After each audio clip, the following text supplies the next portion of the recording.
નમસ્કાર, હું છું કેતલ અને આપ જોઈ રહ્યા છો CB24। આ વર્ષે ભગવાન જગન્નાથજીની 148મી રથયાત્રા યોજાશે, તો રથયાત્રાને લઈને તંત્ર દ્વારા તડામાર તૈયારીઓ શરૂ કરી દેવામાં આવી છે। અમદાવાદ શહેરમાં દર વર્ષે અષાઢી બીજના દિવસે નીકળતી ભગવાન જગન્નાથજીની રથયાત્રા માટે તૈયારીઓ શરૂ કરી દેવામાં આવી છે। તો ભગવાન જગન્નાથજીની 148મી રથયાત્રા માટે લોકોમાં હરખનો માહોલ જોવા મળી રહ્યો છે। ત્યારે તંત્રએ પણ રથયાત્રાને લઈને તૈયારીઓ શરૂ કરી દીધી છે। દર વર્ષે તંત્ર ભયજનક મકાનોને નોટિસ આપી રથયાત્રાના રૂટને સુરક્ષિત કરે છે, તો આ દરમિયાન પણ હવે રથયાત્રાને લઈ પૂરજોશમાં તૈયારીઓ ચાલી રહી છે। તો તંત્ર દ્વારા રથયાત્રાના રૂટના 30થી વધુ મકાન અને દુકાનને નોટિસ આપવામાં આવી છે।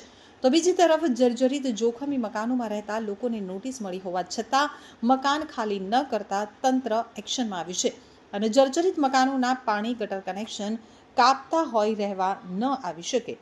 પરંપરાગત રથયાત્રા કોટ વિસ્તારમાંથી પસાર થાય છે, ત્યારે રથયાત્રાને લઈ કોટ વિસ્તારમાં તૂટેલા રોડ રસ્તા તેમજ બંધ CCTV સહિત રિપેરિંગ કરવાનું કામ શરૂ કર્યું છે। રથયાત્રાના રૂટ ઉપર આગામી દિવસમાં મનપાના સત્તાધીશો નિરીક્ષણ કરશે।